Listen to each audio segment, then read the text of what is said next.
It's Sunday night. You're half asleep. Then your phone lights up. A message from your bank. Unusual activity detected. Your account is temporarily restricted. Temporarily, like a temporary lockdown. You sit up. You try to log in. The app spins, spins, spins. And in that moment, you feel it. That cold knot. Because you suddenly remember the truth nobody wants to say. Your money isn't really money. It's a permission slip. And the moment the system gets scared, that permission gets torn up. Now take that feeling and aim it at silver. Because something is happening in the physical silver market right now that should terrify anyone living off savings. Not the paper price, the real price. The hand it to me price. The I want it today price. Because the paper screen can say one thing, while the real world screams another. On January 23rd, 2026, silver's spot price in the UAE was shown around 379 dirhams per ounce on major spot trackers. In China, around 719 yuan per ounce. Japan, roughly 14,175 yen per ounce. Different currencies, same message. Spot is around the low 100s in US dollar terms. Now here's the part that should make your stomach tighten. People are seeing quotes for physical silver that don't match that. Not everywhere. Not every day. Not every dealer. But enough. Enough to tell you the pipes are clogging. I'm hearing numbers like this. $140 in China. $150 in Japan. $170 in the UAE. Again, those are not official spot numbers. Those are not the neat, clean, polite numbers you see on CNBC. Those are the ugly numbers, the try to actually get it numbers, the premium numbers, the scarcity numbers, the stress test numbers. And when premiums start acting like that, it's not because silver suddenly became magical. It's because trust is collapsing. Slowly, then all at once. They told you paper and physical are the same. They lied, not with words, with a system built on paper promises. And that system is now doing what every paper system does when people demand reality. It spreads, it delays, it ration orders, it back orders. It temporarily suspends. It changes the rules. If you're 55 or older, you already know how this story goes. You've watched the rules change your whole life. Pensions, Social Security talk, tax brackets, interest rates, healthcare costs. Every time they said, don't worry. And every time you ended up paying more. Now I want you to picture a simple chart. 2 lines. One line is paper silver, smooth, market hours, neat. The other line is physical silver, messy, premiums, shipping, inventory, dealer risk. Now imagine those 2 lines pulling apart like a zipper. That's what you're watching, a zipper opening. And what's behind it is not opportunity. It's a warning. Because when paper disconnects from physical, it's not just silver, it's everything. It's the same pattern. Stocks in your retirement account, bonds, bank balances, all of it looks fine. Until the day you try to convert it into something real. Food, fuel, medicine, a roof repair, a car part, a plane ticket to see your grandkids. And suddenly the screen price doesn't matter. Only access matters. Only delivery matters. Only possession matters. Now let's talk about why this is happening. Not theory, not politics, mechanics. The United States is sitting on a mountain of debt that has become too large to handle, honestly. Treasury's own daily debt meter showed total public debt outstanding around $49 trillion on January 22nd, 2026. 38.49 trillion. Say that slowly. Trillion. That number isn't just big, it's unpayable the normal way. So the system does what it always does. It kicks the can, it rolls the debt. It refinances, it monetizes, it prints around the problem. And every time they do that, your dollars lose weight, like a steak left out in the sun.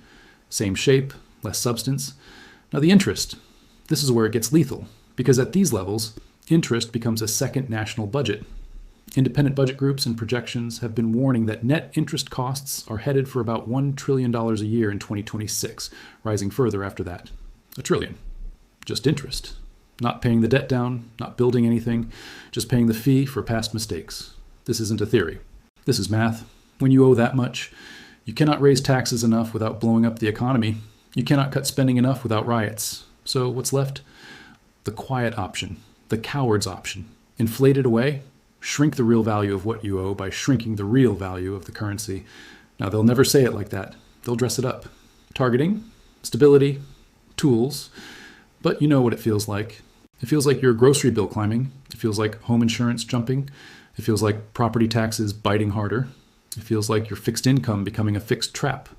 And then they point at you and say, be responsible, save. Save what? Paper that melts? Now they'll tell you your bank is safe. They'll say FDIC, And yes, FDIC coverage exists.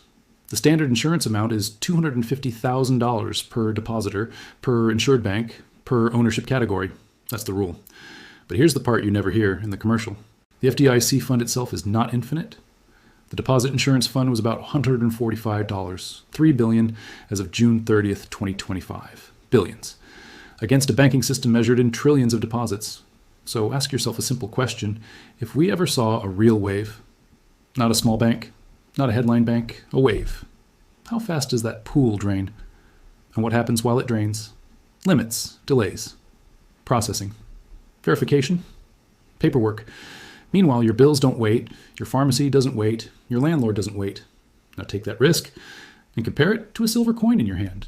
A silver coin doesn't need approval. A silver coin doesn't need a password.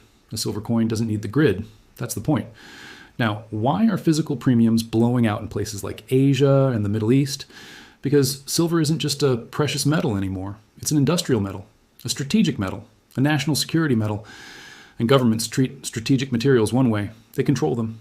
Here's a hard fact you can't ignore. China's Ministry of Commerce published announcement number 68 in late 2025, laying out application requirements and procedures for state trading enterprises exporting tungsten, antimony, and silver for 2026-2027. I read that again. Silver export rules, licenses, procedures, requirements.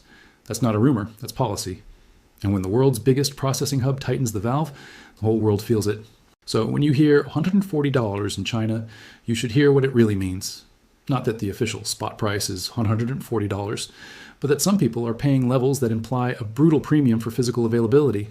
Because when supply is gated, when permits and rules decide what moves, scarcity becomes political, and scarcity becomes expensive. Now add a second layer: digital control, payment rails, tracking, permission. The Federal Reserve launched FedNow on July 20th, 2023. Instant payments, 24/7, always on. I know, FedNow is not a CBDC by itself, but it is a rail, a track, a pipeline. And once the pipeline exists, new features can be added. Now, look around the world. The Atlantic Council's tracker has said 137 countries and currency unions, representing 98% of global GDP, are exploring CBDCs. That's not a fringe idea, that's an international project. And even the Federal Reserve admits it has explored CBDCs and has made no decision yet. Not yet. Remember that phrase, not yet. Because not yet is how the trap is built. Slowly, quietly, while people are distracted. Now, imagine this. You wake up, your Social Security deposit lands, your pension lands, your annuity payment lands, and you feel relief for about 5 seconds. Then you go to buy groceries, and the prices are up again, and you realize your income didn't go up. The currency went down. Imagine this. You go to fill your tank, your card works, but a new message appears. Daily fuel purchase limit reached. Limit. Because the system decided you've had enough. Imagine this. You try to move money to your daughter to help with an emergency, but the transfer gets flagged. Not because you did anything wrong, because the system is protecting you. And it takes 3 days, and your family is stuck. Imagine this. They roll out temporary measures. A spending cap during market volatility, a stability window, a security protocol. All nice words, all the same result. Less freedom, less control, more permission. And here's the part retirees cannot afford to learn late. When the system tightens, it tightens on the little people first. The sleeping herd, the ones who trusted the commercials, the ones who believed it can't happen here. Meanwhile, the insiders move early. They don't buy promises. They buy assets. They buy what can't be printed. They buy what can't be deleted. They buy lifeboats. Now I want to connect the dots for you. Paper silver says one price. Physical silver is being quoted with brutal premiums in key regions. And at the exact same time, the debt load is crushing the currency. At the exact same time, interest costs are exploding. At the exact same time, governments are building payment rails that can enforce rules instantly. At the exact same time, major economies are normalizing export controls on strategic materials. Do you see the pattern? It's not random, it's convergence. A tightening, like a noose. Now here's the psychological trick they play. They want you focused on the paper screen. Because the paper screen is controllable, futures, derivatives, ETFs, synthetics, all promises, all counterparties, all trust us. But the physical market is the lie detector. Because physical has one rule. Either it's there or it isn't. Either you can take delivery or you can't. Either you hold it or you don't. That's why premiums matter more than spot in a crisis. Premiums are the scream. Spot is the whisper. Now let's do the math that should keep you up at night. If the official spot in the UAE is around 379 dirhams per ounce, and someone is quoting you $170 per ounce for physical, that's not a small markup. That's a sign that the market is splitting into two worlds, the paper world and the real world. And when that split becomes normal, everything changes, because the next thing that splits is cash from digital, then digital from access, then access from permission. And the last thing that splits is the awakened from the herd. Now, I'm going to say something very plainly. This is not about getting rich. This is not about calling the top. This is not about bragging rights. For people in their later years, this is about one thing: not being trapped. Not being the person staring at a frozen banking app while the world keeps moving. Not being the person holding a retirement statement that looks fine, while reality gets more expensive every month. So what's the exit? Physical metal. Gold and silver, not as a trade, as a lifeboat, as survival, as freedom, as bearer assets. Because bearer assets don't require someone else to behave. They don't require a bank to stay open. They don't require a website to load. They don't require a processing department. They just exist. And that is exactly why the system hates them. Because physical metal is the one asset class that says no.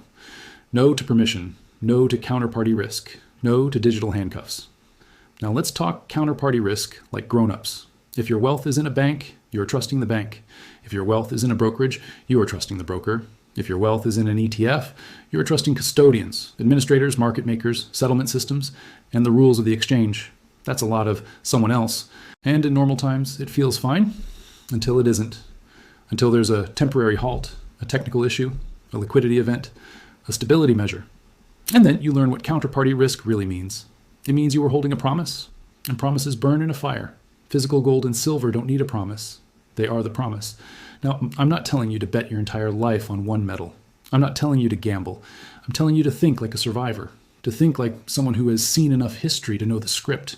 Empires don't collapse politely. They don't send thank you cards. They change the rules, they tax, they inflate, they restrict. And then they blame you for not planning. So plan. The awakened few don't wait for permission. They prepare. They build personal resilience. They reduce exposure to systems they cannot control. And yes, they take some of their paper wealth and convert it into something real, something outside the casino, because that's what this is, a casino. The house is drowning in debt. The house is changing the odds. The house is building new locks on the doors, and the sleeping herd is still playing slots because the lights are pretty. Meanwhile, you have a choice. You can keep trusting the scoreboard, or you can quietly secure lifeboats. You can keep believing the spot price is the whole story, or you can watch the premiums and understand what they're really saying. You can keep assuming the government will protect you, or you can remember what every government does when cornered. It protects itself first. Now here's the future pacing again. Imagine this. It's 6 months from now. You hear about a temporary policy, cash withdrawal limits. Maybe it's $300 a day. Maybe it's $500. Doesn't matter. It's the principle. You go to the bank. There's a line. People are angry. A manager comes out with a rehearsed speech. Please remain calm. And you realize something. You are not a customer anymore. You are a risk. Imagine this. Your utility company moves to digital only. No cash, no checks. Only approved rails. And those rails can be paused, flagged, filtered. Imagine this. A new emergency tax appears. A solidarity contribution. A wealth stability fee. Because when the ship leaks, they don't patch the hole. They shake the passengers for coins. And the people with nothing but paper get squeezed hardest. Because paper can't say no. Now think about what physical metal does in that world. It gives you options. It gives you a private reserve. It gives you a savings vehicle that can't be created out of thin air. It gives you the ability to be your own central bank. That phrase isn't cute. It's literal. If you hold real money, you don't need to beg. You don't need to explain. You don't need to hope an app works. You have something. Now, if you've been asleep for years, this can sound extreme. Good. It should. Because normalcy is the drug they use to keep the herd calm. Everything is fine. Markets are stable. Your deposits are safe. Inflation is under control. And then one day, the rules change. And everyone pretends nobody could have seen it coming, but you can see it coming. Because the signs are everywhere. Debt at 38, 49 trillion. Interest costs marching toward $1 trillion a year. Payment rails built for instant enforcement. Global CBDC exploration covering nearly the entire world economy. Export controls on silver from the world's most important supply chain hub. And physical premiums exploding in key markets. That's not noise. That's a siren. So here's what you do. You stop asking, What's the price? And you start asking, what's the risk? Risk of being locked out, risk of being diluted, risk of being the last one to react, risk of being told temporarily unavailable when you need your money most, and then you act like someone who has something to protect, your life's work, your dignity, your independence, your family. Because that's what's really on the line, not a chart, not a ticker, your freedom. Now, if you want to survive what's coming, you need to stay awake. Subscribe to Currency Rewind if you refuse to be the sleeping herd, because the people who wake up early still have choices. And the people who wake up late learn what temporary really means. It means permanent for you.